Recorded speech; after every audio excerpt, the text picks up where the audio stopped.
La 4e édition du Forum de l'emploi et de l'entrepreneuriat féminin a été lancée au cours d'une conférence de presse prévue les 10 et 11 mars prochains. Ce forum va enregistrer des conférences et ateliers portant sur les dispositifs d'appui au projet de création d'entreprises. Le PASRES, le programme d'appui stratégique à la recherche scientifique, a organisé la cérémonie de proclamation des résultats de la 2e session 2016 du PASRES, une cérémonie au cours de laquelle 3 impétrants ont présenté leur projet sur la promotion des cultures vivrières en Côte d'Ivoire. Et puis Moussa Faki Mahamat a été élu nouveau président de la Commission de l'Union africaine. Ce Tchadien de 57 ans remplace à ce poste la Sud-Africaine Nkosazana Dlamini Zuma. Mesdames et messieurs, bonsoir et merci de nous suivre sur Business 24 Africa. Comme annoncé en titre, il se tiendra à Abidjan les 10 et 11 mars prochains, le Forum de l'emploi et de l'entrepreneuriat féminin. Ce forum, qui a sa 4e édition, aura pour thème cette année Femmes en avant. Au programme de ce forum, des conférences et ateliers portant sur les dispositifs d'appui au projet de création d'entreprises. Des femmes entrepreneurs seront présentes pour partager leurs expériences avec celles qui souhaitent entreprendre. Des banquiers seront également présents pour des B2B. Les grands axes de ce forum de l'emploi et de l'entrepreneuriat féminin ont été présentés par les organisateurs au cours d'une conférence de presse. C'est un reportage signé Max Soubi. Les 10 et 11 mars 2017, 2 jours pendant lesquels les femmes entrepreneurs et potentiels entrepreneurs vont se rencontrer, s'informer, se former et faire progresser leurs projets d'entrepreneuriat. La 4e édition du Forum de l'emploi et de l'entrepreneuriat féminin s'articulera cette année autour du thème « Femmes en avant ». Cette année, ce forum vise à informer les femmes sur les solutions de financement de leurs projets pour mieux comprendre les attentes du banquier, rencontrer des financeurs ou encore obtenir les clés d'un business plan convaincant. En clair, cette 4e édition du Forum de l'emploi de l'entrepreneuriat féminin est ponctuée sur l'échange et le réseautage. Pour Femmes en avant, on a voulu dire voilà une plateforme qui vous permet de sortir d'une certaine torpeur, d'enjamber un obstacle et de dire voilà, je me lance. Et c'est tout le thème du forum de cette année. Toutes les conférences seront inspirées de ce thème-là. Des solutions pour se reconvertir, des solutions pour créer votre propre entreprise, des solutions pour changer de carrière, des solutions pour développer votre expertise, pour renforcer vos capacités, des solutions pour trouver des financements. Donc, Femmes avant, cette année, c'est vraiment un axe de développer les activités des femmes aujourd'hui.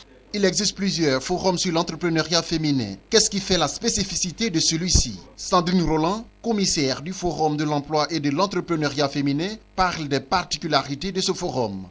La particularité du FEF, c'est qu'il y a des solutions concrètes qui sont présentées aux femmes.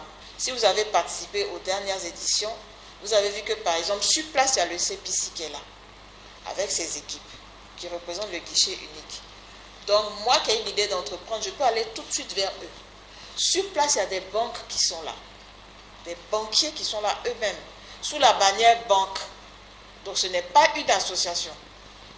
Le banquier lui-même est là. On va directement le voir pour parler de financement. Vous avez des institutions telles que la Banque mondiale, qui était là l'année dernière, ou la BAD, qui sont bel et bien là, vers qui les femmes peuvent aller, pour savoir quelles sont les solutions, les outils qui sont à leur disposition. Donc, c'est extrêmement concret. Le FEF, c'est de la mise en œuvre directe de solutions pour permettre aux femmes de passer d'un point A à un point B. Donc, ce ne sont pas des conférences pour s'entretenir, comme on aime si bien le faire sur l'entrepreneuriat, il faut aider les femmes. Oui, ça, nous le faisons. Mais sur place, vous rencontrez l'interlocuteur clé qui peut apporter des réponses à vos questions. C'est ça la particularité du FEF.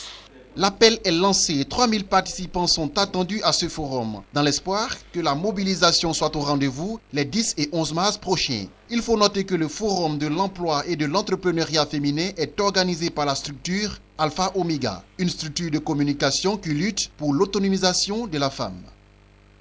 Le programme d'appui stratégique à la recherche scientifique PASRES a organisé la cérémonie de proclamation des résultats de la deuxième session 2016 du PASRES. Et il s'agissait au cours de cette cérémonie pour 3 impétrants de présenter leur projet sur la promotion des cultures vivrières en Côte d'Ivoire afin de contribuer à prévenir à la récurrence des crises alimentaires liées à la pénurie de produits vivriers. C'était au Centre suisse de la recherche scientifique. Le commentaire de Marie-Josée Kwasi.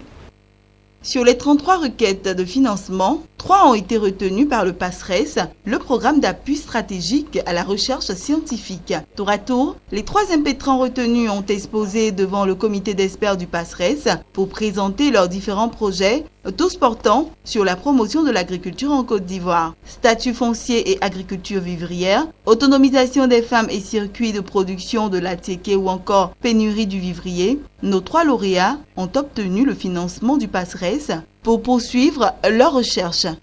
Le premier projet que le PASRES a décidé de financer est le projet de Mademoiselle Sako Namariama.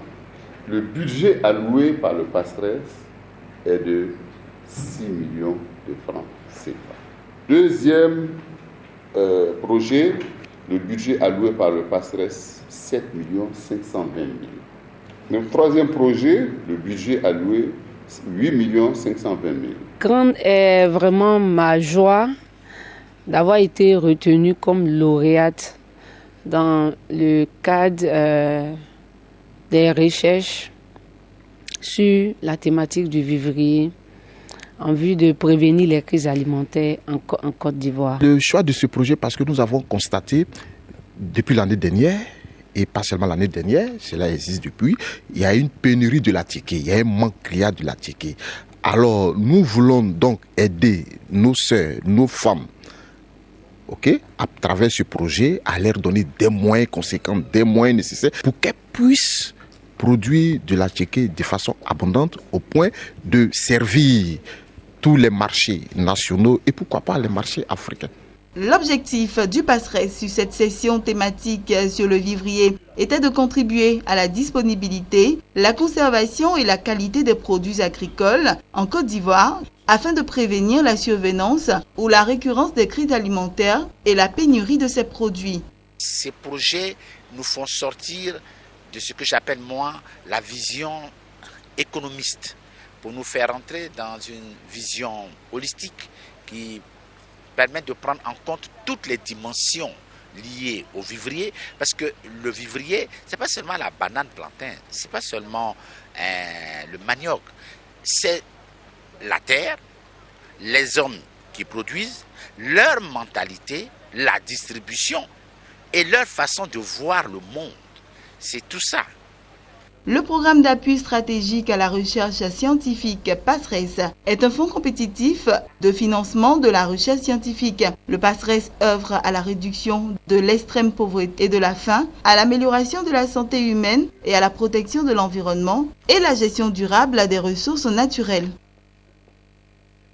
Et puis dans le reste de l'actualité, Moussa Faki Mahamat a été élu nouveau président de la Commission de l'Union africaine. Le ministre des Affaires étrangères tchadien âgé de 57 ans va remplacer à ce poste la Sud-Africaine Nkosazana Dlamini Zuma à la tête de la Commission. Une élection qui vient mettre fin à la prolongation de mandat de 6 mois dont a bénéficié Dlamini Zuma en raison de désaccords au sein de l'organisation qui n'avait pas permis d'élire jusque-là son remplaçant. 33 ans après son départ, le Maroc vient officiellement de faire son grand retour au sein de l'Union africaine. Pour rappel, le Maroc avait quitté l'ancienne organisation de l'unité africaine en raison de la reconnaissance de la République arabe sahraoui démocratique en 1984 et avait déposé il y a 4 mois de cela une demande d'admission au sein de l'Union africaine. Ce retour aujourd'hui du Maroc au sein de l'organisation continentale traduit le désir de Rabat de renforcer ses liens avec la partie subsaharienne du continent et de se poser en acteur majeur en Afrique. Voilà, c'est la fin de cette édition. Merci de nous avoir suivis. Retrouvez Marie-Josée Kwasi demain pour une nouvelle édition sur Business 24 Africa.